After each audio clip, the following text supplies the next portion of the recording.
యాక్చువల్గా ఏమంటే మేము ఓటింగ్ వేయడానికి వెళ్ళినప్పుడు ఆ బస్సులో నుంచి గుర్తు తెలియని వ్యక్తులు మమ్మల్ని లాగి ఒక వెహికల్లో తీసుకెళ్లిపోయేసి మమ్మల్ని చాలా బలంగా కొట్టడం జరిగింది, కొట్టుకుంటూ తీసుకెళ్లడం జరిగింది. తీసుకెళ్లి గుర్తు తెలియని ప్రదేశం అది ఎక్కడుందో కానీ తెలియదు, అక్కడికి తీసుకెళ్లిపోయి అక్కడ ఉంచేశారు. అక్కడ మమ్మల్ని అక్కడ ఉంచేసి చాలా చిత్రహింసలకు గురి చేసి మీరు ఖచ్చితంగా మాకు సపోర్ట్ చేయాలని చెప్పి మాకు చెప్పారు.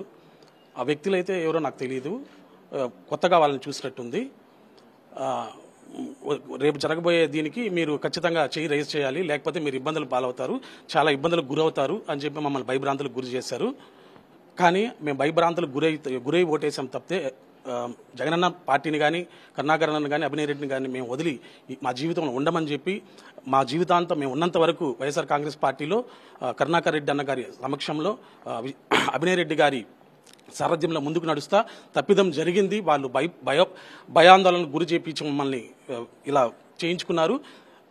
ఎప్పుడు మేము వైఎస్ఆర్ కాంగ్రెస్ కుటుంబంలోనే ఉంటామని చెప్పి తెలియజేసుకుంటాం. మమ్మల్ని కారులో తీసుకొని ఎట్లంటే అట్లా కొట్టి చంపేస్తాను భయపెట్టి మమ్మల్ని ఎక్కడ ఒక నలుగురు 4 చోట్ల పెట్టి బాంబులతో మీ ఇంటి పైన దాడులు చేస్తాము, జేసీబీలు ఉన్నాయి మీ ఇంటికాడ, మీ భార్య మీ పిల్లకాయలు ఎత్తుకొని పోతాము, మిమ్మల్ని చంపేస్తామని బెదిరించి మా దగ్గర నైట్ అంతా మమ్మల్ని ఇబ్బంది పెట్టి నైట్ అదే ఒక సినిమాలో మారిగా రౌడీలు వచ్చినట్టు వచ్చి రూమ్కి వచ్చి మమ్మల్ని ఇబ్బంది పెట్టి కొట్టడం జరిగింది.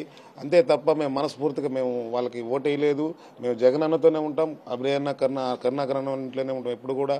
కాకపోతే ఏంటంటే ఈ ఓటేయడం కూడా మా మనసు చంపుకొని కౌన్సిల్లో అయితే నేను ఇంకా కళ్ళు నీళ్ళు వస్తాను. నాకు ఎంత బాధ అంటే అంత బాధగా ఉంది.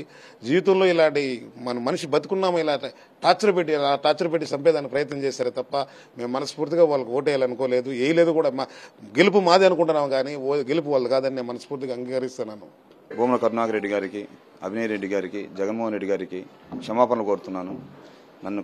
నాకు టికెట్ ఇచ్చి నన్ను కార్పొరేట్ చేసిన దానికి నేను ఈరోజు నా ఓటు హక్కును వినియోగించుకోలేకపోయాను. దీనికి కారణం నిన్న జరిగినటువంటి డిప్యూటీ మేయర్ బై ఎలక్షన్లో మేము అందరం కలిసి మెజారిటీ ఉండి మేమందరం కూడా కలిసి వెళ్తుంటే మమ్మల్ని నలుగురిని కిడ్నాప్ చేయడం జరిగింది. ఎవరు తీసుకెళ్లారు, ఎక్కడికి తీసుకెళ్లారు, ఏం చేస్తారో కూడా తెలియని భయభ్రాంతులకు గురయ్యాం. మా కుటుంబాలన్నీ కూడా చాలా ఆందోళనకు గురయ్యాయి.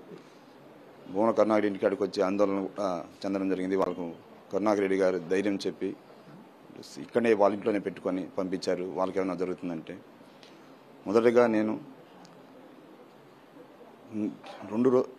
రాత్రి అయితే చాలా భయాందోళనకు కూడా గురయ్యాం, ఇబ్బంది పడ్డాం.